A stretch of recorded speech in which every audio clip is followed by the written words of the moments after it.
Ang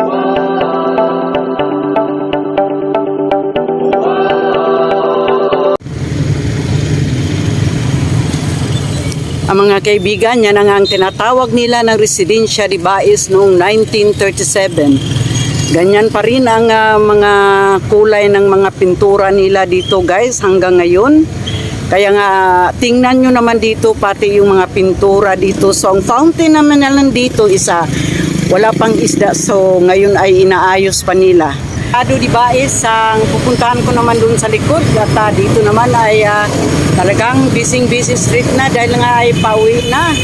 So talagang maano ng mga sasakyan dito aking mga kaibigan habang ako naman ay pupunta naman doon sa likod ng Mercado de Bais.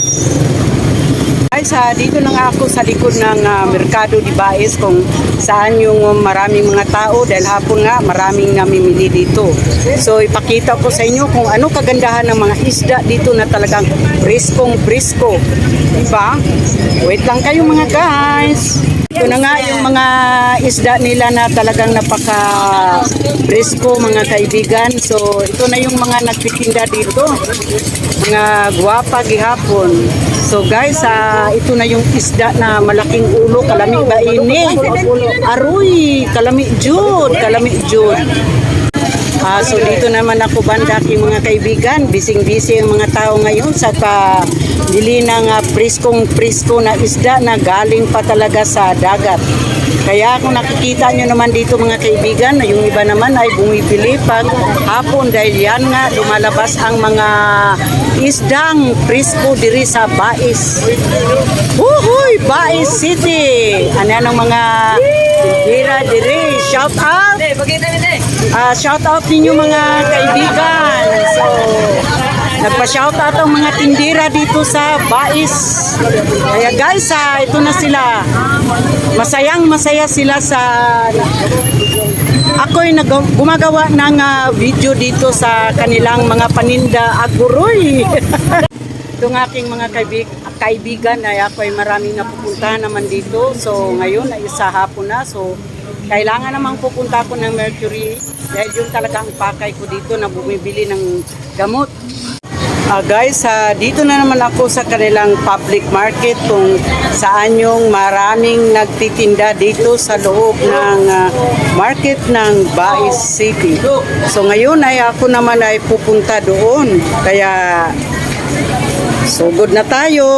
Ito na nga yung mga isdaan nila dito, di bang lalaki? So dito naman ay yung iba-iba naman kanilang mga paninda.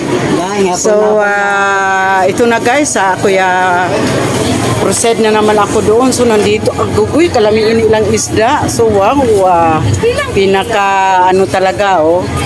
So ito dong pilang kilo ani dong? 60. Ay, 60 per kilo dito mga kaibigan. So napaka-presko na galing pa sa dagat. So ito naman dong, magkano naman tong ganito? 10 pesos. Guys, tingnan nyo naman dito sa Bais, makabili lang tayo ng 10 piso na pwede nang gagawing salad. Ito yung nagtitinda dito. Dong, anong pangalan ni mo dong? Mike. Okay, so siya ang nagtitinda dito, aking mga kaibigan. So ito, magtanong-tanong ako kung ano talagang pinakamura-mura dito na isda. So ayun nga, magtanong ako dito aking mga kaibigan kung saan ang mahal, kung saan yung mura. Day, pila man ni siyang kilo ani? Magkano ang kilo tong malalaking bangus mo? 180 ma'am.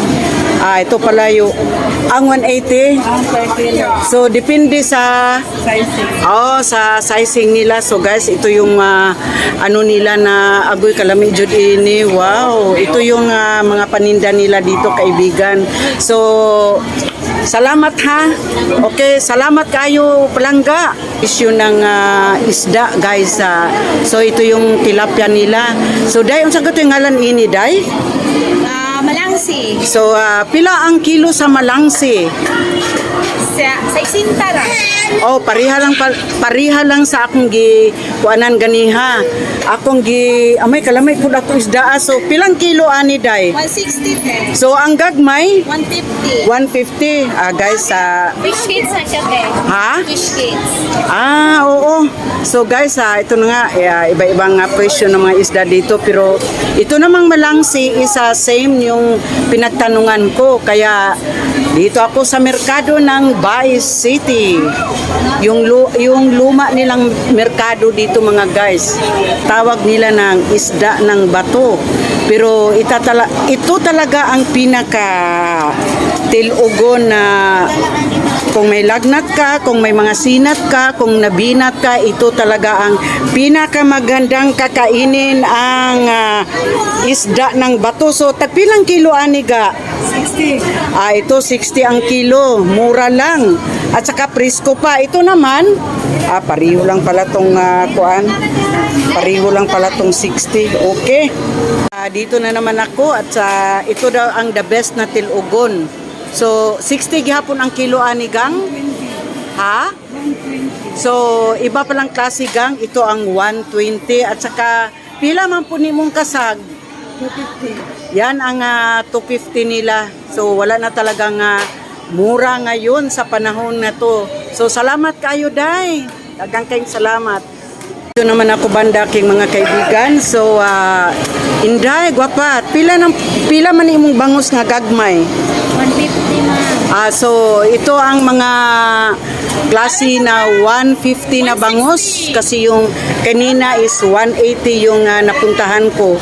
Kaya iba-ibang klase mga kaibigan. So, ito nga, maraming isda dito sa loob ng Merkado de Baez. So, wala kang yellowfin dong, no? Tulingan lang ito. So, pilang kilo sa tulingan? 160 per kilo lang ma'am. Pila dong? 160. Bura ra jud ang mahapon na. 160 lang ito. Agoy mo gihapon. Okay, daghang kayong salamat. Guys, dito na naman tayo sa balat. 'Di ba? Ang sarap nitong kinikilaw. So, ito ay galing pa ng sa dagat na malapit dito ng Baez. So, ito naman is tulakhang. Pilang tulakhang, day? 140 ma. So, ang tulakhang ngayon is 140 dahil nga ay iba na talaga ang panahon. Wala na talagang medyo mura. Pero ito mura to guys dahil 60 per kilo nito. 'Di ba? Ang presko pa. Okay, so doon na naman ako sa ibang lugar dito. Mga kaibigan ko sa aking YT, mga kaibigan ko ng YT, dito nga ako sa loob ng isdaan. So, iba-ibang klase ang mga presyo ng isda dito mga kaibigan. Kaya ako ay naano ko sa gaano ka presko talaga. Di bali ng mahal, basta presko naman. Hindi naman yung talagang nagaano na yung mga mata sa isda. So, guys, iba na naman ang pupuntahan ko.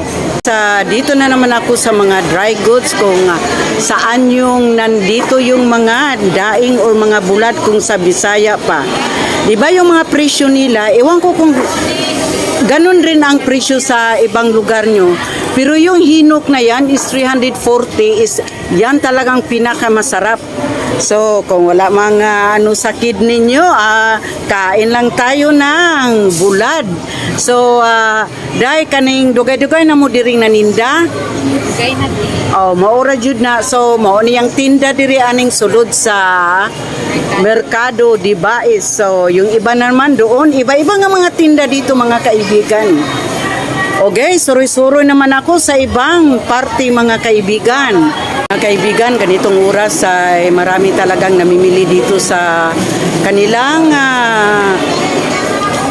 loob ng Merkado de Baez. So, ito nga ay marami nang namimili dito aking mga kaibigan pag ganitong oras. So, doon na naman ako sa ibang party dito ng loob ng kanilang merkado. Stay tuned!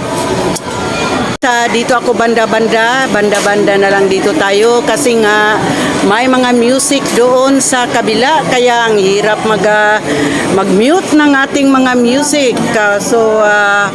Guys, ito nagtitinda naman si Miss Beautiful. So tagpila naman ni Miss Beautiful.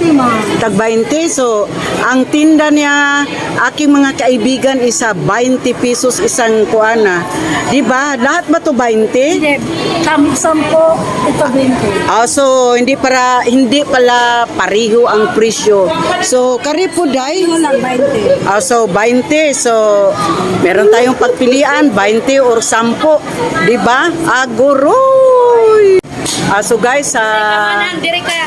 nandito naman ang mga kanilang mga tinda dito sa loob ng merkado mga kaibigan at ayan, migalap shoutout mga taga-Bais dito sa merkado. So at nandito naman yung mga tinda nila dito iba. Guys, kahit ba sa init, kahit sa lamig, basta magtinda tayo araw-araw. So salamat kayo, migalap shoutout sa inyong lahat. Migalap shoutout to Bais sa merkado. Okay? Marami namang nagtitinda dito, maraming namimili. So dumaan naman si Sexy. Wow. Gang, ang sexy mo naman, Gang. Oh, yan. Maraming mga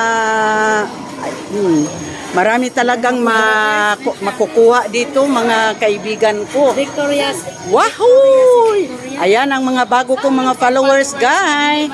Shout out sa taga Bais Mercado. Ito yung mga bago kong mga followers dito. Ito naman ako banda sa kanilang mga gamot daw. Sabi pa na Manong at siya ang nagtitinda nito. So nung unsa may ngalan ini nung kani siya. Ito dai tinatawag nilang tago-tago. Para asa man ni anting-anting ni? Oh, sabi niya anting-anting daw to Aguroy. So unsa lamang po ning klasihan nung murang ha? Ito ang daw sinabi nila na karaang itlog. Falling star. Okay. So guys, marami nga ako nakikita dito na mga paninda ni Manong. So adi apa ang gikan sa dagat. So saan po na siya ngalan no? Ha? Yan daw ang tinatawag nila na ng lagsaw. So bihira lang to. Guys, tingnan nyo naman ang kanyang mga dito na mga display, 'di ba? Ang gaganda, 'di ba? Marami nga dito sa Bais. Ko alam kung turo talaga. At ayan naman ay yung mga gamot na galing sa mga puno. Guys, dito na naman ako. So, ang agang namimili nila. So, dahil tagpila man po ni siyang bugkos. Oh, ito 5 pesos lang to mga kaibigan, pero napaka isang kainan lang yan sa 5 pesos. Kung gaano kamura dito sa banda ng merkado ng Bais City. So ako naman ay papunta naman doon sa kabila at titingnan ko naman yung ibang mga paninda dito aking mga kaibigan. Galap shout out. So ito na guys, titingnan ko naman yung mga ibang mga paninda nila dito. So nandito na yung mga prutasan at iba-ibang mga paninda nila. Mayong hapon ni mo, Gang. Katulugon man ka, Gang. Inana dyan ang maninda. Diapod din ako ang amiga diri, katulugon siya, pero unsaon taman nga kailangan madyutang mo maninda. O di ba?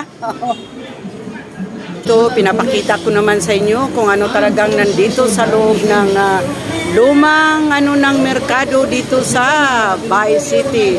So nandito yung mga tinda nila, mga prutas, mga papaya at syempre mga saging. Guys, kompleto dito ang kanilang mga paninda. At nung muagir ako, di apay uling, di ba?